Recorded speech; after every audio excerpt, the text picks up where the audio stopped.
Well, welcome in, hockey fans in the Desert Southwest. No hockey talk for a while with my co-host Andrew Bell, but I got him tonight out at the Coyotes game. Andrew, your thoughts on, first of all, this environment with the Coyotes and Edmonton again?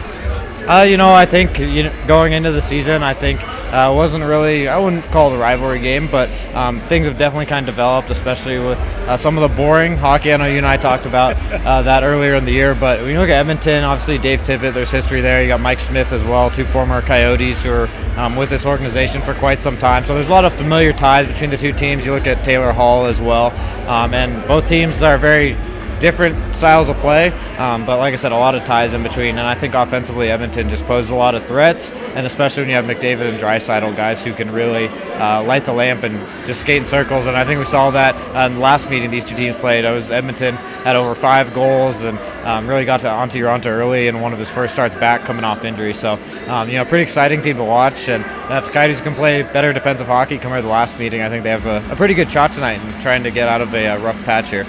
We talk about that rough patch, and I made a comment to somebody the other day. I said, the Coyotes playing pretty well, real well, right? But so is everybody else in the Pacific Division, right? Yeah. So it's like the one time that they get a little momentum rolling their way, so does everybody else. So is it more the Coyotes not playing well, or is it more everybody else in the Pacific Division specifically playing real well?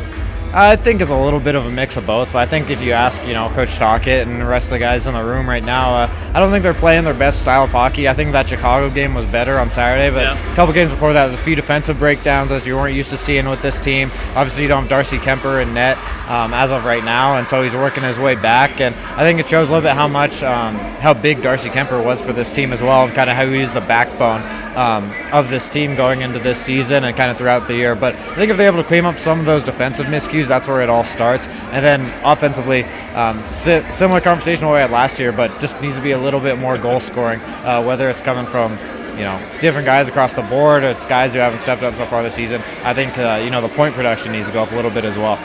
So you lose a few games, and immediately everybody comes out and says, time to break it down, time to start trading. Can they trade Taylor Hall in one season 2 times? I mean, it's a little bit ridiculous if you ask me, because we're not nearly at that point. And at this point in the season, there's so many games left to be played, and everybody's so bunched up.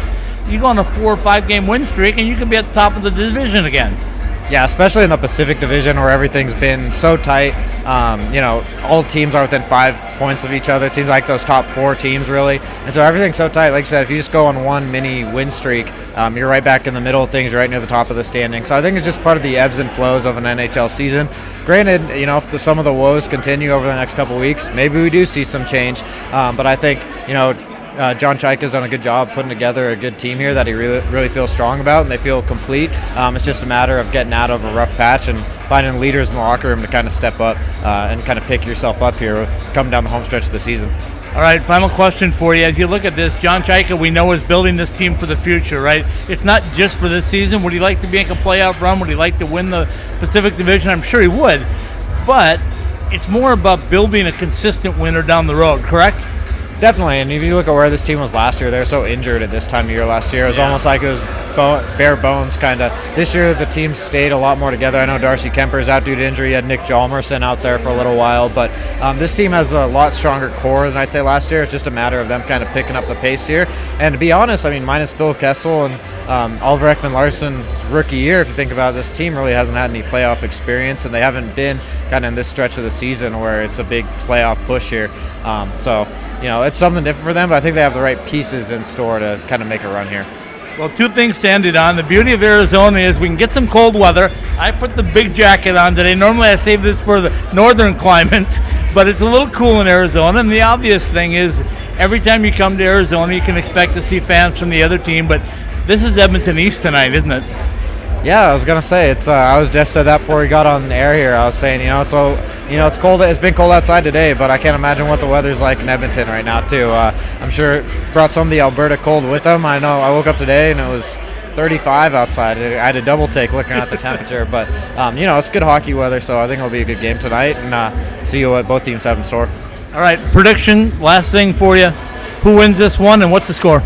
I think Coyotes pick up from where they played kind of on Saturday. I know they didn't, finish the job, but I thought they played a pretty good game against Chicago. I think they keep it closer. I think they take this one 3-2, maybe a third period winner. I think it'll be pretty tight.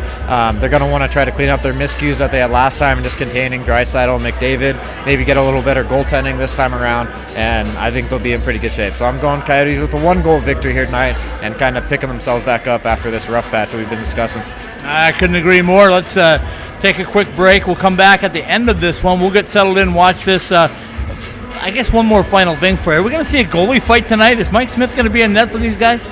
I know Mike Smith is kind of in goal. He's one of those guys. He's very fiery competitor, kind of like Jonathan Quick in that regard. I know people saw it here in his time in Arizona, but very fiery competitor. I think the Coyotes have a lot cooler heads in net, though, than Mike Smith. I don't know. I know that escalated too, and the Battle of Alberta is something to behold right now. One of the best rivalries in the NHL, and I think that all started with Rittich doing the bat flip, and then he gets pulled, and it just all escalated from there. So that's been fun to watch, but should be another good game here in the desert, minus the rivalry with Alberta this year. But I think it'll be a good game tonight, and I'd probably stray in the favor of no goalie fights tonight. That's just my bold prediction.